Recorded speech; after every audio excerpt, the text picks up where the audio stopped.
And joining us right now is Republican Congressman Byron Donalds from Florida. Congressman, thanks so much for coming back on. Lots of people talking about lots of things that you guys all discussed in the meeting with Donald Trump yesterday. On abortion specifically, we heard quite a few things I wanted to ask you about. Speaker Johnson said that Donald Trump told you all to exercise your conscience when it came to abortion policy and talking about it. And Nancy Mace said that Donald Trump told you all you need to talk about abortion, quote, correctly. She says that was his word, not hers, and pushed you all to support exceptions for rape, incest, and the life of the mother. Do you support those exceptions for any abortion ban? Actually, I do, and I think the way the president is talking about abortion is incredibly important. Also, what he said is that at this point, with where we are in the country, this is going to be a matter for states. Every state's going to make their decision. California is going to have their law. New York is going to have their law. And many states are still going through that process. I will tell you, a lot of voters, I know they're concerned about abortion. It's obviously a very personal topic.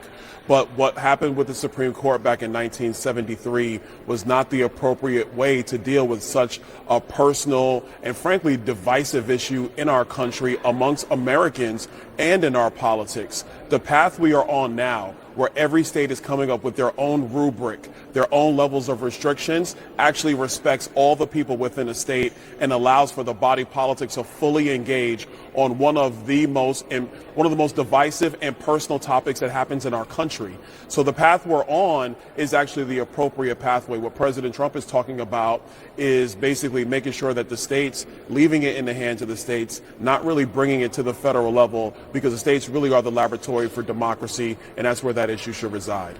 Yeah, so Byron Donalds firmly in the camp of this is a state's issue. You would not support a federal ban if it came up for a real vote in Congress? Well, I don't think we should even go down that road. The Dobbs decision out of the Supreme Court is very, very clear. This is a matter for state legislators, governors, and people to decide, not federal politicians. And there's a bigger issue behind just simply abortion. There is not a medical procedure in the United States that is regulated at the federal level. They are all regulated at the state level. Abortion is a medical procedure. It's one personally I do not like, but it is a state issue that should be happening there. I don't think we should be bringing federal bans on Capitol Hill. I don't think we should be doing that. The country is a flat-out mess.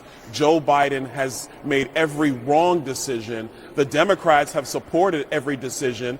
Frankly, there's a lot of these are Bernie Sanders, Elizabeth Warren policies that he has executed here in our country. It's simply not working. So that's why you have a lot of celebrities who were very in favor of Joe Biden 4 years ago are now very, very quiet, and some of them have come out for Donald Trump. We know that you are among those who would like to be Donald Trump's running mate. We know that you are one of the contenders, and we know that you were in the room with him yesterday. So all of these things add up to my next question. A former Trump campaign and White House official told me recently, Congressman, that the VPs are picked for demographics, geographics, or to unite the party. What do you bring to the Trump campaign that others do not? Well, first of all, I'll say it's really an honor even just to be on that list. It's not something, frankly, as a kid growing up or even going through college, starting my career, or even early in politics, I never thought I'd be a part of.